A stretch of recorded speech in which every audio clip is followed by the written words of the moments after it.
Welcome to the London Free Press podcast. I'm your host, Rachel Gilbert.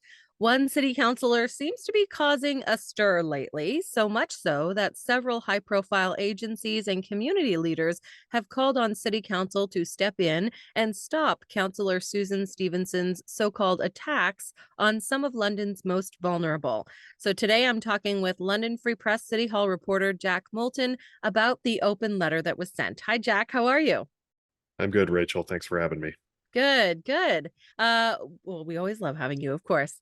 Let's start with if you haven't read the story yet, you certainly can read Jack's story at lfpress.com, but let's go over what was in this letter. What kind of attacks are they talking about?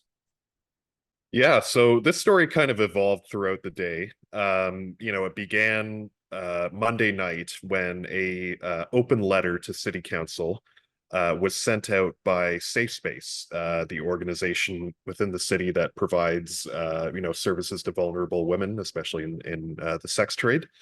Um, and while it didn't name a specific counselor, it went into detail about how counselors should strive to talk to this organization and others before sharing their grievances on social media. So a sort of thinly veiled critique of Counselor Susan Stevenson, who has long critiqued Safe Space, both for sort of the content of their work and how they address women in crisis, but also down to the location uh, of their depot on Dundas Street, Hmm. which has frequently been at least the general area where that is. I believe it's not far from Arcade as well. Sees frequent encampments pop up as people wait around for services. Hmm. Yeah, and then about midday Tuesday, shortly before going into a committee of the whole meeting, strategic priorities and policies, there was a joint letter from 7 different authors, including the London Homeless Coalition, the London Abused Women's Center, ANOVA, Safe Space, and a couple others. Some but not all of some of these front-facing service providers. More explicitly outlining their issue with Councillor Stevenson's post to social media, at times critiquing the agencies or questioning their effectiveness at times, and basically saying how putting this, questioning these agencies so consistently and sometimes a little more pointedly, uh, was or could lead to a lack of confidence in the agencies and the services they provide. Hmm. Potentially putting employees and volunteers of these agencies within the sights of those who do not agree with them, and who may lash out, and basically saying how you know some of these attacks may disincentivize people from seeking out these services in the first place. Yeah. And this letter also outlined what they viewed as how these posts over a series of weeks and months. It hasn't really ramped up or let off. How these posts in their eyes have contravened both council's code of conduct and the subsequent code of conduct of the Police Services Board. And they outlined a few Hmm. examples, but and then capped off the letter with a call for Stevenson to stop these, as they view, attacks, one-sided attacks, I believe they wrote. Hmm. Uh, and if not, for council or the police board to step in. Okay, what are they asking for council or the police board to do? What could they do? Well, that's the thing. They can't really do much just on their own. In conversation with Mayor Josh Morgan yesterday, he basically reiterated the fact that for council to do anything, a complaint has to be submitted to the integrity commissioner, There's a whole other process for the police services board, but council or the board can't just come right out and give her a slap on the wrist, so to speak. There has to be a process by a third party, Sure. as has been done in the past. Then council can weigh in on their findings. They basically just don't want to be the, as they call it, the litigators of the process. I see. Okay. Do you have examples of the kinds of things that Stevenson has said online that some of these agencies are upset about? So I know one post in particular that made a stir was a call for donations from Safe Space London, which, they were asking for standard things like clothing donations, toiletries, and whatnot. Hmm. But they also put out a call for, well, as Councillor Stevenson pointed out, nail polish and lingerie. And the goal of Safe Space is, as they say, to meet women where they are, especially in the sex trade. But Councillor Stevenson takes issue with that approach rather than outright encouraging women to leave the sex trade. Okay. It more leaves it in the hands of the women who come to receive service. Um, and there are lots of posts of streetscapes in Old East Village of uh, people who are apparently homeless, tent encampments, garbage strewn about, basically lamenting how things are now. Why isn't anything being done?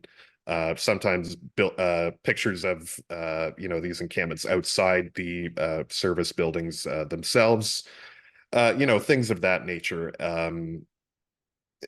Asking these sort of open-ended questions of why things aren't working.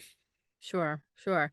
Um, what does Stevenson say in regards to some of this criticism, um, and the concern that maybe her comments or posts should stop?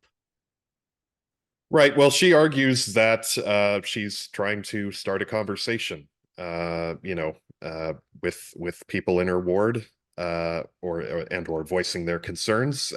She's posted a few text conversations between what appear to be constituents, lamenting people who may be camping near their property, or garbage and refuse around their property, not being able to attend certain places or feel safe walking around. Um, so yeah, she argues that she's basically a voice for those concerns and that she's trying to spur conversation in social media circles.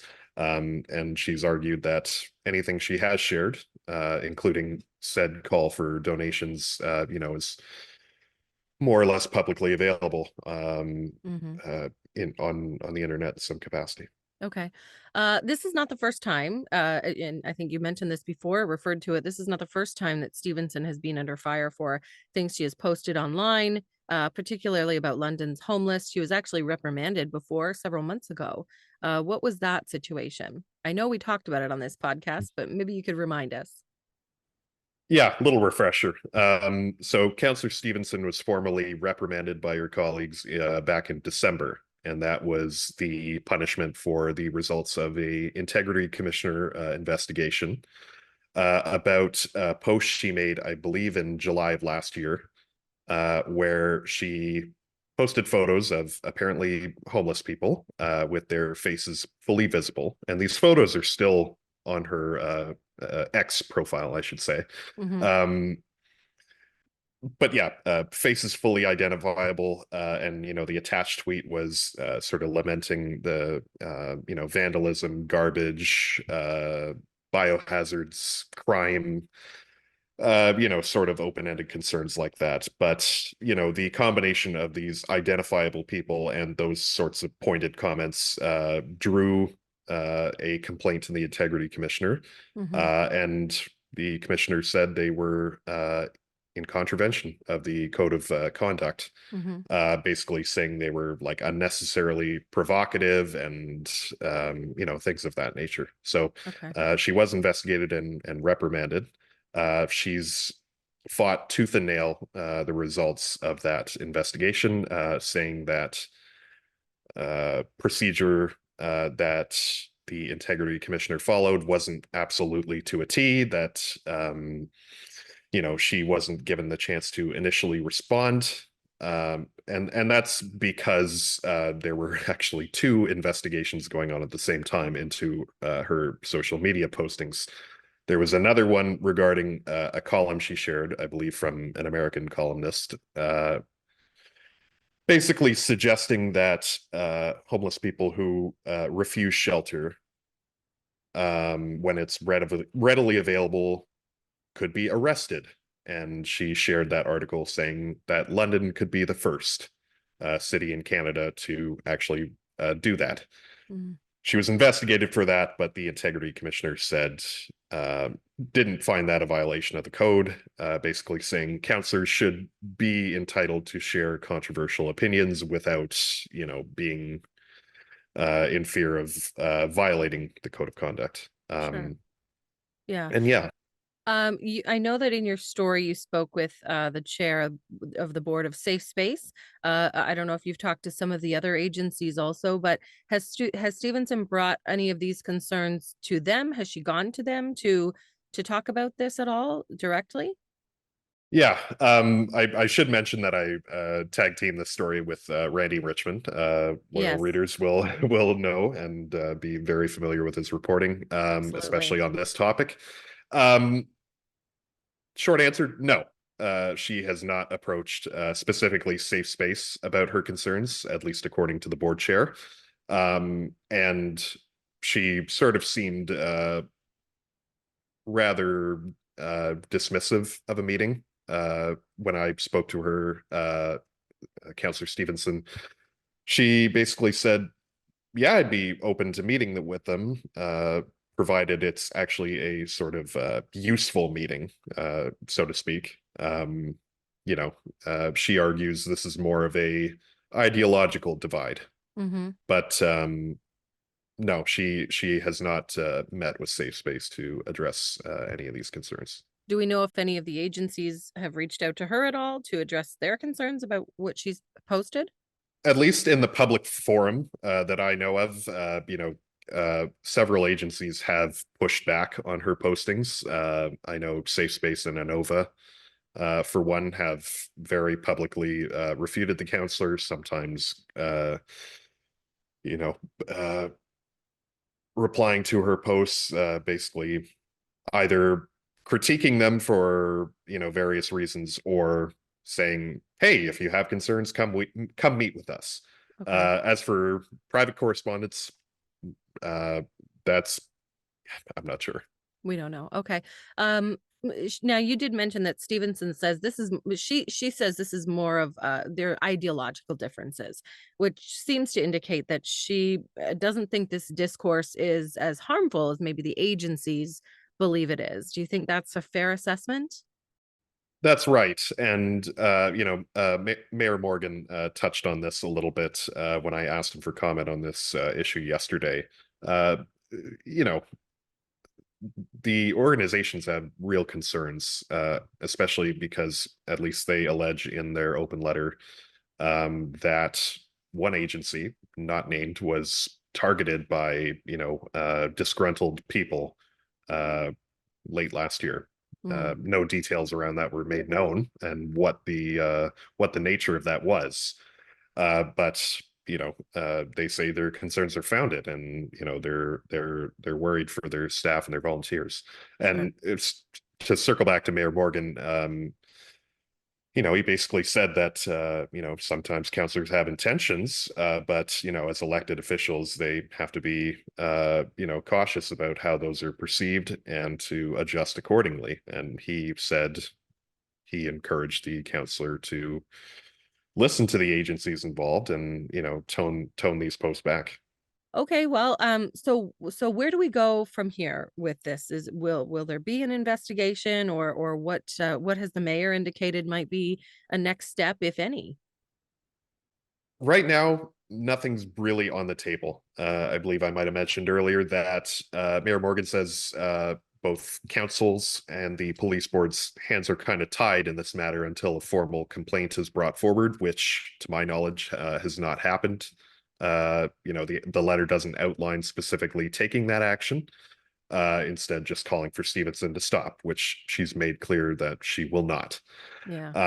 And this tracks not only from the integrity commissioner investigation in December, but actually a little bit earlier in November, which we might have addressed on this podcast as well, where Stevenson was the target of a different open letter from the London Abused Women's Center after a post she made regarding funding to Safe Space for the winter, where she took issue with Safe Space being the only women's shelter in receipt of funding, and basically saying that Safe Space